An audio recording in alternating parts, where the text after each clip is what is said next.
하나님의 말씀 나누도록 하겠습니다. 용서와 확신의 말씀, 창세기 19장 22절에서 23절까지 말씀, 이번 달부터 이제 함께 교독으로 하겠습니다. 먼저 제가 읽겠습니다. 당신네가 거기에 이르기까지는 내가 아무 일도 하지 않을 터이니 빨리 그리로 가시오.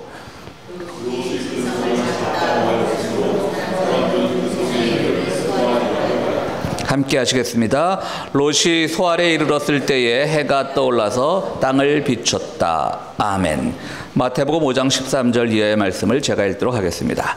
너희는 세상의 소금이다. 소금이 짠맛을 잃으면 무엇으로 그 짠맛을 되찾게 하겠느냐. 짠맛을 잃은 소금은 아무데도 쓸데가 없으므로 바깥에 내버려서 사람들이 짓밟을 뿐이다. 너희는 세상의 빛이다. 산 위에 세운 마을은 숨길 수 없다. 또 사람이 등불을 켜서 말 아래에다 내려놓지 아니하고 등경 위에다 놓아둔다. 그래야 등불이 집안에 있는 모든 사람에게 환히 비친다. 이와 같이 너희 빛을 사람에게 비추어서 그들이 너희의 착한 행실을 보고 하늘에 계신 너희 아버지께 영광을 돌리게 하여라. 내가 율법이나 예언자들의 말을 폐하러 온 줄로 생각하지 말아라. 폐하러 온 것이 아니라 완성하러 왔다. 내가 진정으로 너희에게 말한다. 천지가 없어지기 전에는 율법은 1.1획도 없어지지 않고 다 이루어질 것이다. 그러므로 누구든지 이 계명 가운데 아주 작은 것 하나라도 어기고 사람들을 그렇게 가르치는 사람은 하늘나라에서 아주 작은 사람으로 일컬어질 것이요, 또 누구든지 계명을 행하여 가르치는 사람은 하늘나라에서 큰 사람이라고 일컬어질 것이다. 내가 너에게 말한다. 너희의 의가 율법학자들과 바리새파의 사람들의 의보다 낫지 않으면 너희는 하늘나라에 들어가지 못할 것이다. 아멘.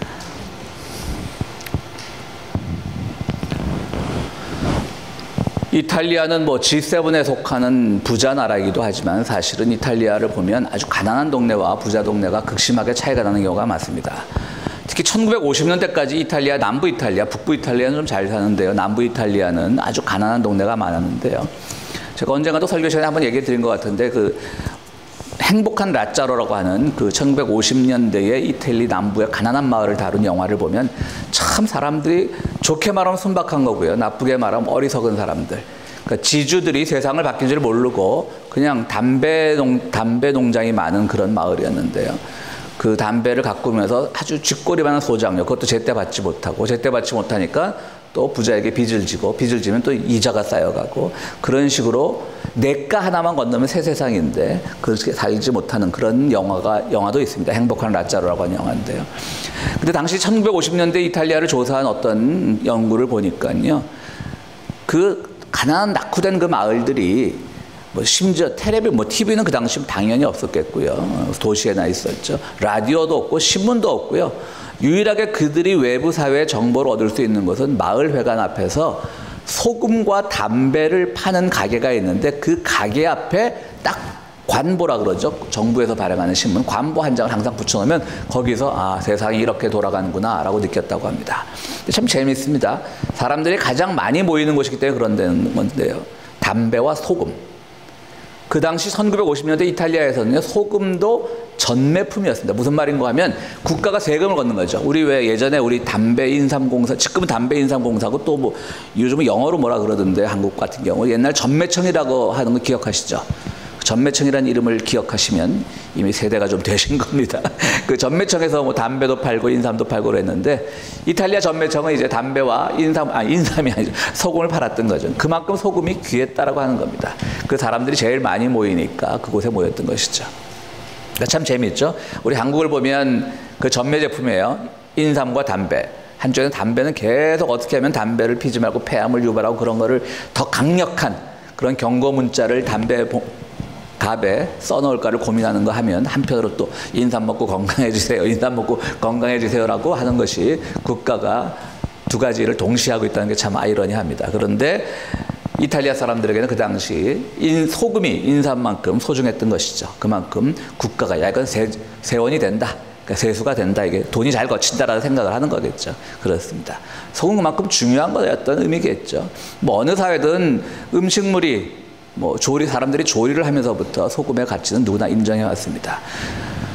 소금은 솔트라고 하고요. 그건 잘 알다시피 다 히브리어나 그리스어나 라틴어의 어원을 두고 있는 말이겠죠. 그리고 오늘날 우리가 월급이라고 하는 셀러리란 말도 바로 솔트에서 나온 말입니다. 그만큼 중요한 거겠죠. 그러니까 오늘의 말을 우리가 바꿔 얘기하면 너희는 세상의 소금이다. 우리 주님께서 그렇게 말씀하시잖아요. 너희는 세상의 소금이다라는 말을 어원적으로만 들으면 너희는 세상의 연봉이다. 세상의 월급이다. 세상의 주급이다. 세상의 일당이다. 이렇게 말씀하신 것처럼 들릴 수 있었을 거예요. 아마도 그 당시 예수님이 말씀하실 때 듣던 사람들은 뭐 헬라어를, 그러니까 고대 그리스어를 모르던 사람들이었겠지만 그래도 뭐 당시 그리스어가 많이 쓰였으니까 소금하면 그들도 배급을 받았을 것 같아요. 그 옛날도 귀하니까.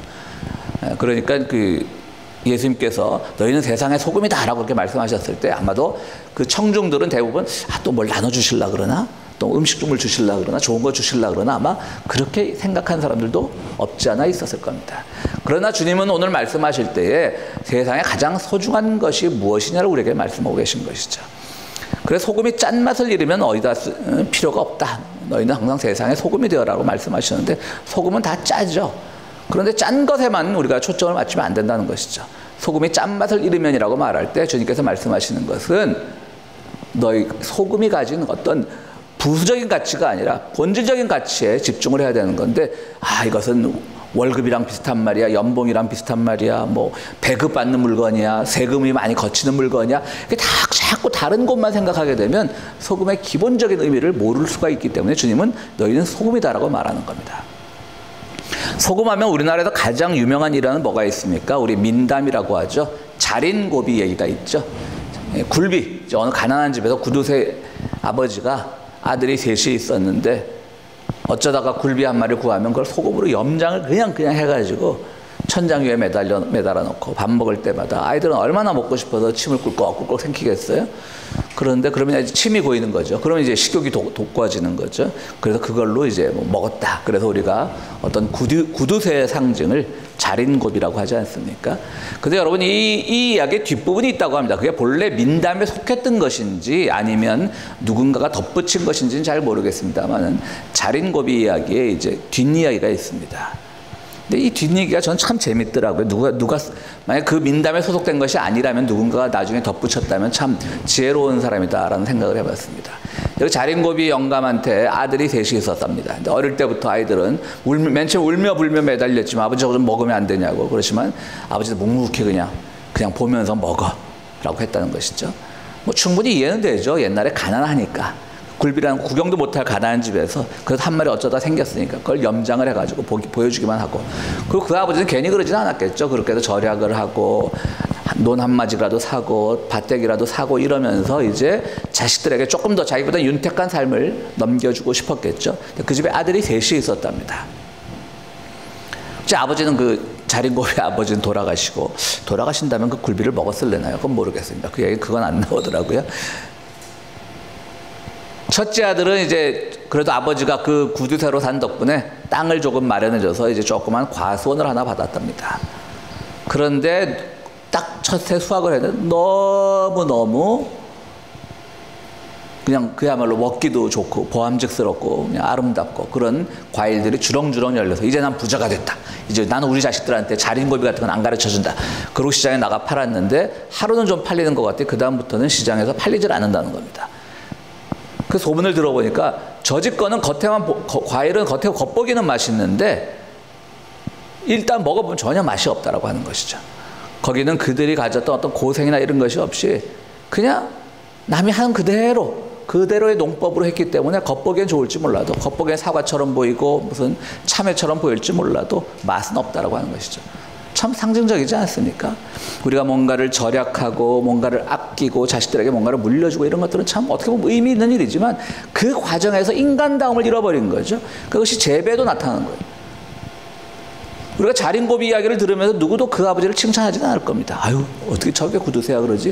야, 난 저 사람처럼 본받아야지 라는 사람은 아무도 없을 거 아닙니까? 그러니까 그 교육도 잘못된 거예요. 우리가 이거 교육에 있어서도 우리가 뭐 손자 손녀 교육에 있어서 깊게 생각해야 할 부분인데요.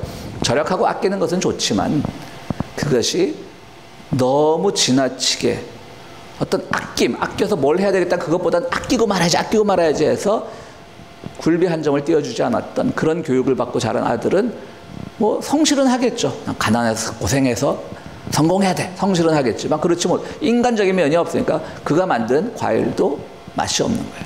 둘째 아들은 소리꾼이 되었답니다. 그래서 이제 창도 열심히 좋은 선생님 밑에서 창도 배워서 이제 처음 데뷔하는 날이 됐어요. 이제 요즘 경연 프로에 나가는 거죠. 그래서 어느 양반댁 잔치에 불려갔는데 처음엔 노래가 너무 구성지고 뭐 성량도 좋고 목소리도 아름답고 그랬는데 점점 흥이 깨지는 거예요.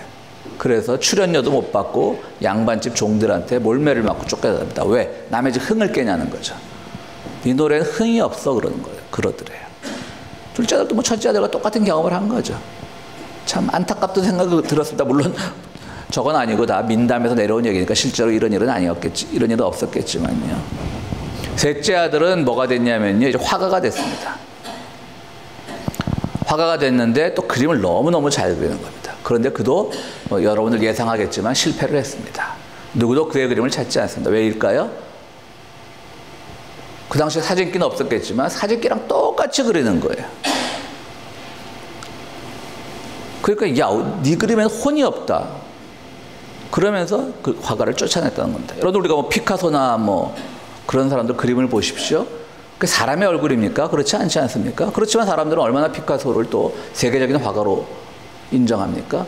뭉크라고 하는 사람의 그 있죠, 뭐 절규라는 그림, 머리 홀쭉해져갖고 막 소리치는 그림, 그렇게 생긴 사람이 세상에 어디 있습니까? 그렇지만 오늘날도 그건 굉장히 뭉크의 절규하면 굉장히 유명한 그림으로 남아있지 않습니까? 그림이라고 하는 것은 보이는 그대로, 물론 사진기가 없을 시대지만 사진기만 해도 마찬가지죠. 보이는 그대로 찍으면 그건 증명사진이지 예술사진은 아닙니다. 각도를 조절하거나 빛을 조절하거나 뭐 예전 필름이 있을 때 필름의 감각을 조절하거나 그래서 가능하면 아름다운 사진을 만들어내는 것이 사진사의 역할인데 그림이 사진 같을 바에야 그것도 증명사진 같을 바에야 누가 그 화가를 존중히 여기겠습니까?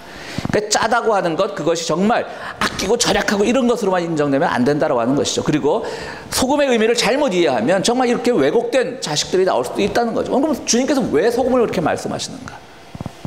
샐러리의 어원이라고 그랬잖아요. 샐러리도 마찬가지예요. 우리가 열심히 일해서 월급을 받고 그것을 가지고 우리가 가족을 부양하고 함께 또 문화생활하고 아이들 교육을 시키고 하면 얼마나 아름다운 일이에요.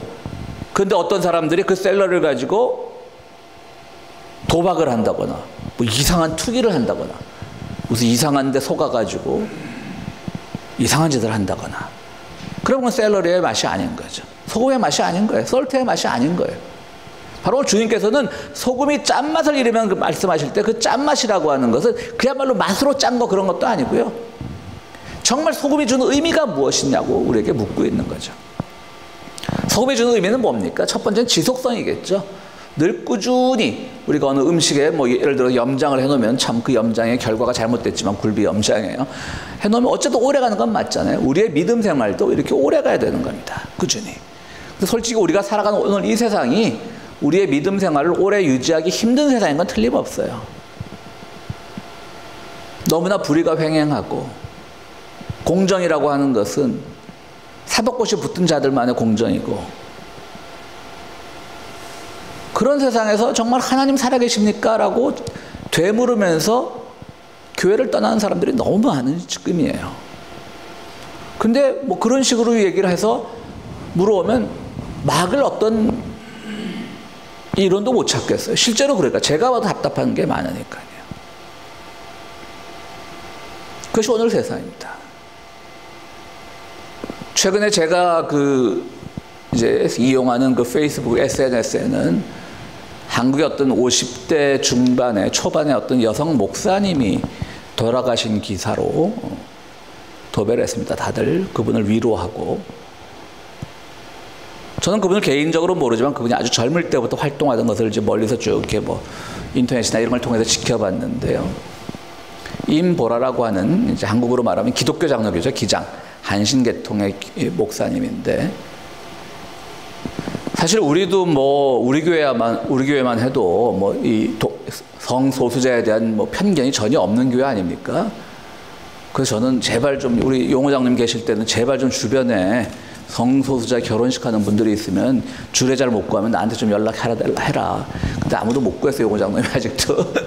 우리가 한번 한인교회 중에서 처음으로 그런 걸 실천해보자. 근데 이제 임보라 목사님은 한국에서 그런 주례를 한번 하셨어요. 그러니까 한국 사람들이 막 달려가가지고 욕을 하고 사탄이니 이단이니 그러고 그러니까요. 그러다가 그것 때문에 뭐 건강이 많이 상했는지 아직도 유가족이나 지인들께서 쉬쉬해서 사인은 밝혀지지 않았는데요.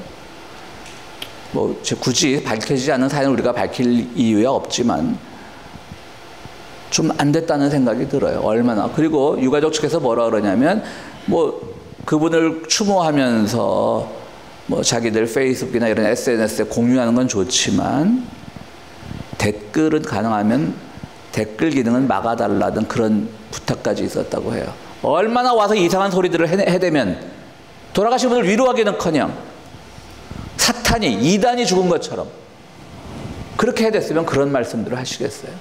그러니까 그런 현실을 보고 있으면 정말 우리 공의의 하나님이 살아계신지 우리가 의심이 되는 것이 사실입니다. 그러나 여러분, 그래도 하나님은 살아계신다는 걸 믿고 우리는 꾸준히 마치 소금처럼 어떤 지속성을 가지고 살아야 되는 것이죠. 그리고 소금이 또 하나 가진 특징은 뭐냐면 그냥 지속성만 가지고 있으면 안 됩니다. 오늘 본문 말씀에 왜 이런 말이 나오냐면요. 너희의 의가 바리새파만 하지 못하면 너희는 아무것도 아니라는 말씀을 하셔요. 맨날 바리새파 흉보시던 분이 갑자기 오늘은 바리새파를 막 축켜 세워줘요. 너희의 의가, 너희의 공의스러움이 바리새파보다 못하면 너희는 아무것도 아니야. 천국 근처도 못 가. 이런 말씀을 하시잖아요. 그게 무슨 말이겠어요? 바리새파는 지속성 하나 끝내주죠. 그들 그 율법 지키는 거 보세요. 그냥 막 구약의 율법을 1.1력도 없어지면 큰일 나는 줄 알고. 오늘 주님께서 1.1력을 말씀하신 거는요. 바로 그 바리새파들이 율법 지키는 것을 빗대어서 하신 말씀이에요. 그냥 잘 지키잖아요.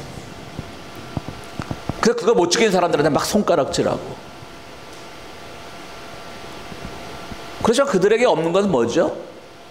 바로 이 소금이 가진 해독성, 나쁜 것을 없애고 고치고 개선해 나가는 그런 해독성의 기능을 하지 못했던 거죠, 바리새파. 근데 예수님의 지금 말을 듣는 청중들은 보니까 예수님이 보시기에 그들은 지속성도 없으면서 해독성도 없고 다 없다. 그러니까 적어도 니들이 소금의 기능을 가져야 된다고 하는 것이죠.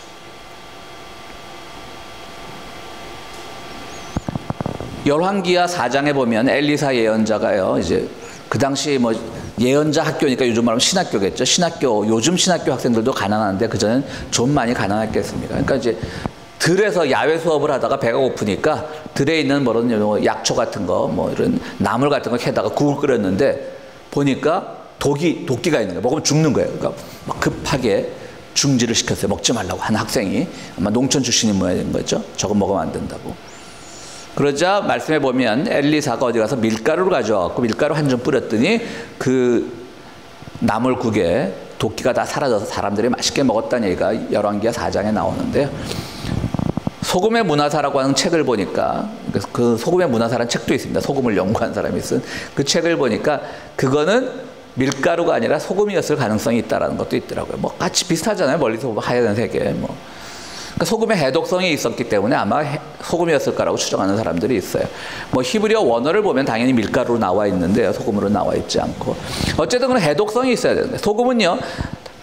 뭔가를 끝까지 유지하는 그런 지속성, 유지성도 있어야 되지만 해독성이 있어야 되는 거예요. 우리가 오늘 주님께서 우리에게 소금이 되라고 말씀하신 것은 어떤 상황에도 우리의 믿음을 지켜내서 결국 하나님의 승리한다는 것을 우리는 세상에 알려야 되고 동시에 우리는 그렇기 위해서는 우리 한 몸이 어떤 사회의 악을 개선하고 사회의 불의에 저항하고 사회의 편견을 극복하고 사회의 작은 이들을 돌보고 하는 그런 것도 소금의 역할에 포함된다고 하는 것이죠.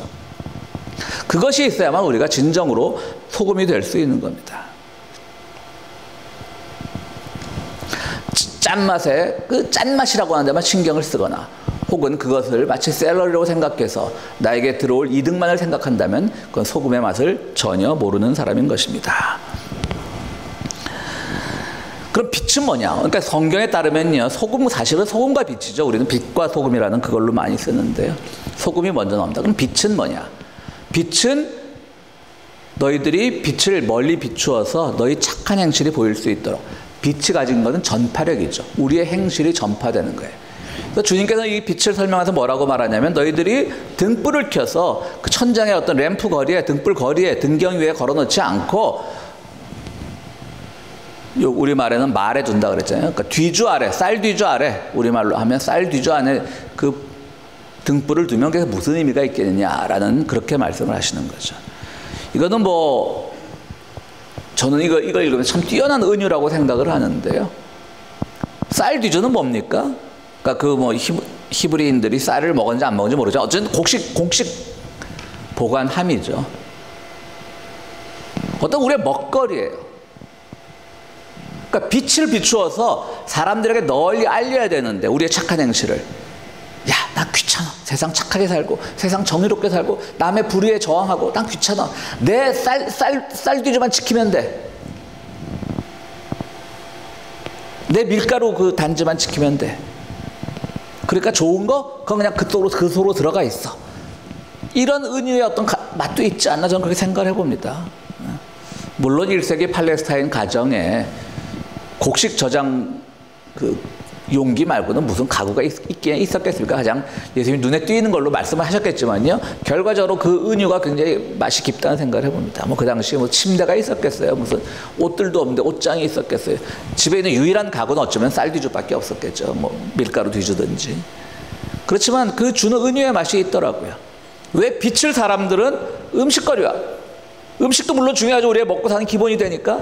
근데 그건 또 다른 말로 하면 우리의 어떤 물욕과도 물질적인 욕망과도 연결이 돼요. 예전에 가난할 때 우리가 쌀똥만 채워놓으면 다들 행복할 때가 있었잖아요. 그런 욕망이 자꾸 커지면서 우리는 쌀똥을 채우는 것이 아니라 남의 땅을 빼앗아 땅을 넓히고 건물을 높이고 이런 것들이 바로 그 예수님의 말씀의 은유대로 하자면 빛을 쌀띠주 속에 감추는 것과 다름없는 것이죠. 그렇습니다. 여러분, 우리는 전파력을 가지고 우리의 작은 착한 행실이 세상 사람들에게 전파되는 그런 마음을 가져야 되는 겁니다. 주님은 우리에게 크고 화려한 네온사인 같은 빛을 요구하지 않으십니다.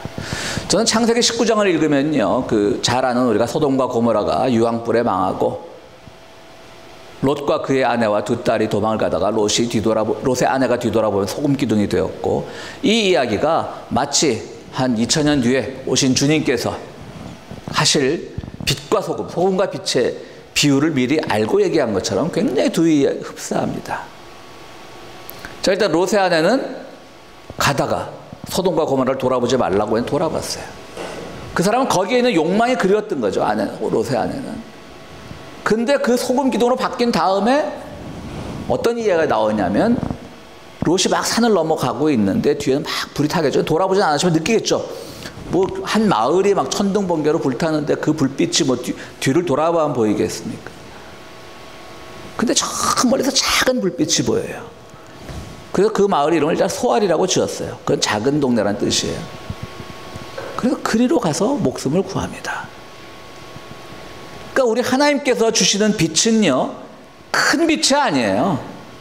지금 뒤에는 여러분 강 건너 불구경이란 말이 있듯이 참 우리 조상들 속담도 잘 만들어요. 그죠? 우리 재산이 않다고 강 건너에서 불 끼두고 참 잔인한 얘기지만 재밌거든요. 뭐 롯의 입장에서는 강 건너 불구경은 아니죠. 자기의 재산도 타고 있었을 테니까. 어쨌든 머리서 뭐 엄청 화려한 거죠. 화산 폭발 장면 보면 얼마나 화려합니까? 멀리서만 보면. 그런데 지금 롯은 그 빛을 뒤로 하고 등 뒤로 하고 바라보지도 않고 앞에 소알이라고 하는 마을에 작은 빛을 찾아가야 되는 거예요. 그것이 주님께서 우리에게 가르쳐준 교훈이에요. 우리 막 큰 빛을 요구하는 게 아니에요. 내가 막 대단한 행실을 하고 막 신문에 날 정도의 어떤 선행을 베풀고 뭐 정의를 위해 싸우고 그런 게 아니라 우리 삶의 자리에서 작은 것들을 가지고 우리가 작은 빛의 역할을 하면 되는 겁니다. 근데 여러분 결론은 어떻게 나냐면 롯은요, 소알이란 마을에도 결국 살지 않아요. 그래서 다시 동굴로 피신을 합니다. 무서워갖고 이제는 여기 살다 또 이 마을도 이렇게 저주를 받으면 어떡하나 무서워갖고 어둠 속으로 들어가는 것이죠. 그리고 성경에 보면요, 예수님의 족보에 보면 족보에 나오는 여성들이 참 요즘 뭐 그때 기준이나 요즘 기준으로 보면 참 잘 안 맞는 사람들입니다. 일단 다말이라고 하는 여성은 일찍 죽은 남편의 대를 잇기 위해서 길거리의 여인으로 변장을 하고 시아버지에게 다가가서 시아버지와 동침해서 그 유다의 가문을 이었습니다. 예수님의 족보에 나옵니다. 참 우리가 이런 거 보면 저는 부끄럽다기보단 이 성서의 그 기자들이 대단하다는 생각을 해요. 이 부끄러운 얘기를 당연하게 하잖아요. 그건 오늘날 어떻게 받아들이면 됩니까? 오늘 우리가 살아가는 세상에서도 그런 여성들에 대해서 그들이 하는 불이나 이런 일이 있다면 당연히 증거를 해야 되지만 그 일 자체로 그분이 그런 일에 종사하는 것 자체로 우리가 함부로 폄하하면 안 된다는 것까지 수천 년 전 쓰인 책이 소개한다는 것은 참 대단한 책인 거예요. 그 다음은 여리고성에 있던 라합이었죠. 예수님 족보에 나오는 라합은 누굽니까? 여리고성에 살던 똑같은 일을 하던 사람이었어요. 근데 여호수아의 군대가 쳐들어올 때 여리고성 문을 열어주는 그런 우리 편이 되어줬던 거죠. 그것도 예수님의 족보에 있어요. 그 다음 밧세바예요. 밧세바는 물론 다윗의 성폭행에 의해서 어떤 피해자이지만, 성폭행 피해자지만, 그러나 밧세바도 사실은 남편이 죽자마자 여인의 몸으로 복수까지는 생각하지 못해도 참 다윗을 평생 원수로 생각하고 살아야 될 것 같은데 다윗과 덜컥 결혼을 하잖아요. 그래서 솔로몬을 낳잖아요. 그것도 좀 이상하죠. 그러니까 다들 문제적 여성들이에요. 문제적 여성들이 있는데 항상 문제적 남성이 있었지만요. 지금 저는 남녀의 어떤 걸 설명하자는 게 아니고. 근데 이 롯의 딸들은요, 롯의 딸은 이제 도망가면서 대를 이어야 되니까 아버지를 술을 진탕 맥혀놓고 아버지랑 또 자요. 두 딸 다. 참 이거 무슨 성인 음란소설 같죠. 그런데 그 두 딸은 다른 사람들과 비교해보면 그 두 딸이 낳은 아들도 예수님의 족보에 포함되어야 될 것 같은데 그 두 딸은 안 들어가죠. 왜 그럴까요? 그래서 성경을 보면 그 두 딸의 후손들은 각각 모압과 암몬이 됐어요. 정통 히브리인으로 대접을 못 받은 거죠. 왜 그랬을까요? 저는 이 롯이 빛 속에 거하지 않고 동굴 속에 들어갔고 무서워갖고 벌벌 떨고 그 작은 빛을 주신 그 상징을 받아들이고 그 빛을 따라가서 소알이라고 하는 마을에서 새로운 삶을 개척하고 그곳에서 선행을 하고 살아야 되는데 그렇지 못하고 산속으로 숲속으로 동물 속으로 다시 도망을 갔기 때문에 전혀 예수님의 메시아가 탄생한 족보에 오를 만한 가치가 없는 행동을 해서 나온 아이인 거죠. 바로 오늘 여러분들 우리가 소금과 빛이 되라고 하는 말씀은 이 세 가지를 기억하시면 됩니다. 우리 어떤 일이 있어도 우리의 믿음의 영속성을 가지고 살아가자. 물론 그러기 어려운 시대인 거 압니다. 어떤 일이 있어도 우리는 내 믿음이 나의 안녕만을 보장해 주는 것이 아니라 늘 누군가를 고치고 바꾸고 내 기준이 아니라 하나님의 기준으로서요. 해독하고 독을 없애고 또 우리는 그런 것들이 대단한 어떤 열매를 거둬서가 아니라 작은 행동이지만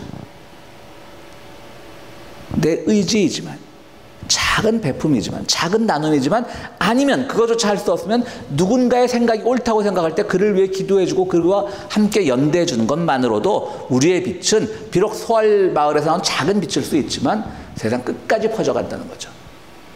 뒤에서 활활 한 도시가 두 도시가 불타고 있는데 그 불빛에도 바로 소알의 작은 불빛은 보였거든요. 앞에서 분명히 롯이 뒤돌아보지 않아도 그 뒤에서 느껴지는 그 화염의 그 빛이 그 산 일대를 환하게 비쳤을 거라고요. 근데 그 속에서도 그게 보였다는 건요.